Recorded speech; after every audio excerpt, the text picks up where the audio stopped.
प्यारे बच्चों नमस्कार। कैसे हैं आप सभी? उम्मीद करता हूं आप सभी स्वस्थ होंगे और अपने 10th एग्जाम बोर्ड की तैयारी अच्छे से कर रहे होंगे। प्यारे बच्चों आज हम लोग करने वाले हैं बेसिक प्रोपोर्शनैलिटी थ्योरम या थेल्स थ्योरम भी कहते हैं, या शॉर्ट में कहूं तो इसको हम कहते हैं बीपीटी, बेसिक प्रोपोर्शनैलिटी थ्योरम, या और क्या कह सकते हैं इसको, थेल्स थ्योरम भी कह सकते हैं। सबसे पहले वी नीड टू नो, हमें जानना क्या है, हमें जानना है कि स्टेटमेंट में ये क्या कहता है, और ये जो स्टेटमेंट है आप इसको याद कर लीजिएगा, ध्यान से देखिए और इसको याद कर लीजिएगा। क्या है statement? If a line is drawn parallel to one side of a triangle, जैसे ये ट्राइंगल है, अब इस ट्राइंगल के पैरेलल में आपने एक लाइन ड्रॉ कर ली। मान लीजिए आपने बीसी के पैरेलल में एक लाइन ड्रॉ की है, that is D. If a line is drawn parallel to one side of a triangle to intersect the other two sides, बाकी दो साइड्स को इंटरसेक्ट कर रहा है, बाइसेक्ट नहीं कर रहा है। क्या कर रहा है? इंटरसेक्ट। बाइसेक्ट मींस क्या होता है? To divide in two equal parts, और इंटरसेक्ट मींस क्या होता है? बस काटना, कहीं से भी काटना। The other two sides are divided in the same ratio, अगर लाइन पैरेलल है तो बाकी के जो दो साइड्स है ना सेम रेशो में डिवाइड होगा। तो सबसे पहले आप लिखेंगे प्रूफ। देखिए प्रूफ कैसे करना है। श्री राम, सॉरी, देखिए प्रूफ कैसे करना है ये आपको बताता हूं। तो आप लिखेंगे गिवन, आप लिख लीजिएगा please, given a triangle A B C. अब हमने क्या किया? Draw line D E parallel to B C, हमने ड्रॉ कर दिया line D E parallel to B C, intersect कर रहे हैं अलग अलग पॉइंट्स पे। अब आपको क्या लिखना है? आप लिखेंगे टू प्रूफ। क्या लिखेंगे? To proof. हमें प्रूफ क्या करना है? We have to prove that A D over D B is equals to A E over में ईसी। समझ लीजिए क्या है? ए डी ओवर में डीबी, एई ओवर में ईसी। प्यारे बच्चों ये जो फिगर है ये किसी तरीके से भी बना कर दे सकता है। सबसे पहले तो ये समझना जरूरी है, ये तो केवल प्रूफ है एक चीज का, इसी से रिलेटेड और भी प्रश्न हो सकते हैं, नीचे से भी हो सकता है, बीडी और में डीए, सी और में ईए, और क्या हो सकता है? ये लाइन एडी ओवर में क्या पूरा एबी, एडी और में एबी इज इक्वल्स टू एई और में क्या, ये पूरी लाइन ए सी, ऐसे भी हो सकता है। और क्या हो सकता है? और हो सकता है कि एडी और में एबी और एई और में ईसी बराबर होगा किसके? डीई ओवर में बी सी। बेस और बेस का रेशियो भी क्या रहेगा? सेम रहेगा इस थ्योरम के तहत। तो ये इनके अलग प्रूफ्स हैं, बट यू मस्ट नो, आपको जानना जरूरी है। तो आपको मालूम चल गया टू प्रूफ। अब आप क्या लिखेंगे? कंस्ट्रक्शन। किसी को भी प्रूफ करने के लिए हमें क्या जरूरत पड़ती है? कंस्ट्रक्शन। तो कंस्ट्रक्शन आप लिख लीजिएगा। कंस्ट्रक्शन में आप क्या लिखेंगे? Draw E N perpendicular to A B. E N आप ड्रॉ करेंगे किसके परपेंडिकुलर के?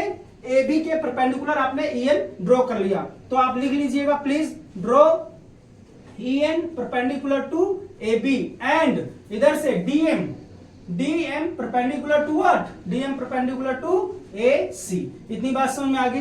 ठीक है। और क्या कर लेना आप? डीसी ज्वाइन, ज्वाइन कर लेना, join D C and B E, इनको ज्वाइन कर लीजिएगा। और ज्वाइन कभी भी करते हैं आप तो डॉट डॉट लाइन से हम लोग ज्वाइन करते हैं कि दिस इज द कंस्ट्रक्शन हमने अपने आप किया है। अब हम प्रूफ कर रहे हैं। तो देखिए आप लेंगे, अब ले लीजिए in triangle A D E, A D triangle में आइए। ए डी ट्राइंगल में अगर मैं बोलूं इस साइड को देखते हुए, एडी साइड को देखते हुए, तो एरिया एडी क्या होगा? Area, area triangle A D ई क्या होगा? Half. What is base? Base क्या है इसमें? What is base? A D, base is A D. And what is height? Height क्या क्या हुआ है? E N. हाइट क्या गया आपका? E N. इतनी बात समझ में आ गई? अरे भाई ये रहा, देखो ध्यान से, ऐसे करके ऐसे नहीं बना सकते क्या? तो ये बेस हो गया और ये क्या हो गया? हाइट हो गई। नाउ अब इसके नीचे जब आप जाएंगे triangle B B D E, अब आ जाइए in triangle B D E. B D E triangle में area triangle, area triangle B D E triangle का एरिया क्या होगा? देखो बीडी ट्राइंगल में क्या है, जरा अगर मैं ट्राइंगल बनाऊं तो ये बीडी ट्राइंगल क्या है? ये होगा ऐसे ऐसे और ये ऐसे। अब इसमें फिर से हम वही फॉर्मूला लगाएंगे, half base. What is base? Base is D B, base is D B and what is height, height is E N. देखो हाइट ईएन को क्यों ले रहे हो सर, देखो जब आप ये याद कीजिए हम कैसे लेते हैं, जब इस प्रकार से मैंने कोई ट्रायंगल बना दिया, suppose I have made a triangle like this, ऐसे करके ऐसे ट्रायंगल बना दिया, तो मैं बोलूं कि भाई इसकी हाइट क्या होगी, तो इस वर्टेक्स से बेस तक की जो डिस्टेंस जो होता है that is known as height. तो उसी तरीके से इसको सोच के देखिए कि यहाँ पे ऐसे हो गया और ये क्या हो गया, आपका ईएन क्या हो गया, this is the height. So height क्या होगा, हाफ डीबी इंटू ईएन। अब क्या है, अब इसी तरीके से इनका रेशियो ले लीजिए। Now area triangle A D E और area triangle B D E, ratio ले रहा हूं मैं, रेशियो लेंगे तो क्या है, ये लिख दीजिए half A D into E N over half B D into E N. When you check it, आप देखेंगे कि ये ई एन दोनों में कॉमन और ये क्या होता है, कट जाता है और आपका फाइनली आता है एडी ओवर में B D and this is equation number 1, ये इक्वेशन नंबर 1 है। अब प्यारे बच्चों सिमिलरली लिख के इसको रब करना पड़ेगा मुझे, यहां पे लिख दूं क्या, दिख रहा है भाई आपको, ये यहां पे दिख रहा है, तो आप यहां पे लिख देंगे सिमिलरली, सिमिलरली, सिमिलरली लिख के आपको फिर से ये सारा नहीं लिखना पड़ेगा, in triangle this and that, similarly करके आप कुछ ना कीजिएगा, बस ये वाला स्टेप दोबारा लिख लीजिएगा। क्या है कि भाई मैं फिर से ले रहा हूं एरिया ऑफ ट्राइंगल, अब कौन से ट्राइंगल का एरिया ले रहा हूं, फिर से ये वाले हिस्से का ले रहा हूं मैं, ए D E, area triangle A D E over area triangle, नीचे वाले पे आ जाइए किसको, डी सी ई, एरिया ट्राइंगल डी सी ई, एरिया ट्राइंगल डी सी ई। अब आप खुद बताएंगे, आप खुद बताइए कि इसका एरिया क्या होगा, हाफ, बेस क्या है प्यारे बच्चों इसमें, इस बार बेस मैंने इधर लिया ए ई, पहले बेस क्या लिया था ए डी, तो इसका बेस आपका क्या बन गया ए ई, और हाइट क्या है, what is height, height is, इसके ऊपर हाइट क्या गया, ये दिस इज परपेंडिकुलर, ये क्या हो गया आपका डीएम, हाइट क्या हो गया डीएम, यहाँ पे भी हाफ, व्हाट इज बेस, नीचे वाले ट्राइंगल में आ जाइए डीसीई में, तो बेस क्या हो गया आपका ईसी, बेस क्या हो गया ईसी, और हाइट क्या हो गया इसमें भी डीएम, और ये कंसेप्ट मैंने बता दिया कैसे आएगा, इस तरीके से आएगा। नाउ अब हम जब सॉल्व करेंगे तो ये कैंसिल हो जाएगा and here you are getting what, A over में E C, this is equation number 2।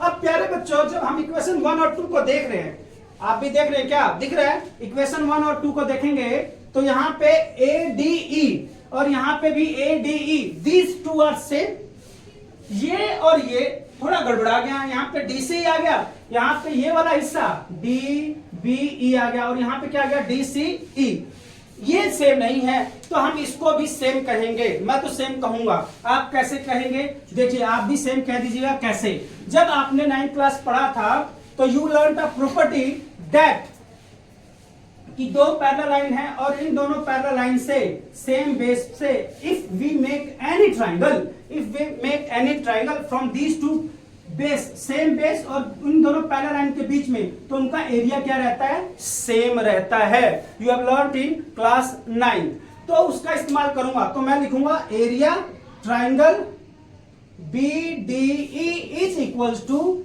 Area triangle B C, B D हो गया डी सी लिखेंगे, क्या लिखेंगे प्यारे बच्चों, डी सी ई।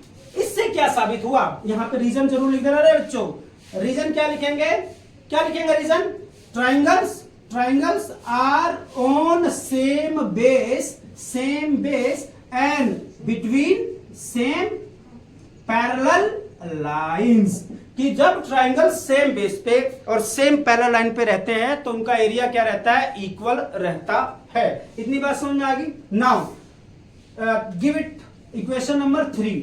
अब पहली इक्वेशन, दूसरी इक्वेशन और तीसरी इक्वेशन को देखते हुए जब हम देखेंगे तो हम कह सकते हैं कि देखो भाई मैं बीडीई की जगह डीसीई भी लिख सकता हूं और डीसीई की जगह क्या लिख सकता हूं, बीडीई, तो सेम हो जाएगा।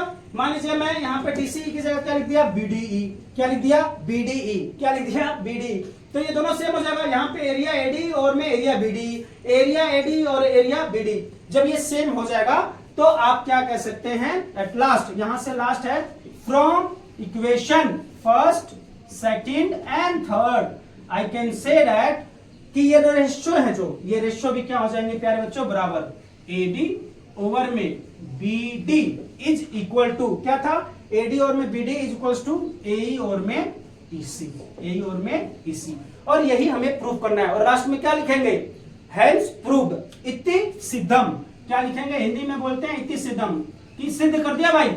ठीक है, पूरे नंबर दे दो मुझे, जो आपने कहा था वो मैंने सिद्ध कर दिया, नंबर चाहिए पूरे। तो प्यारे बच्चों, मुझे उम्मीद है आपको समझ में आ गया होगा। नहीं समझ में आया कोई बात नहीं, दोबारा देख लो, और ध्यान से देखना है, केवल देखने से समझ में नहीं आएगा। समझ में इसलिए नहीं आया था because you are watching this video as a movie नहीं दिखा रहा हूं मैं। I am telling you the theorem 6.1, उसको लिख के देखिए, समझ के देखिए, समझ में आ जाएगा। और ये जो क्या बताया आपको, ये प्रॉपर्टी बताई है, ये भी आपको ध्यान रखना है। In next video will do some questions. Till then take care, खुश रहिए, पढ़ते रहिए। नमस्कार।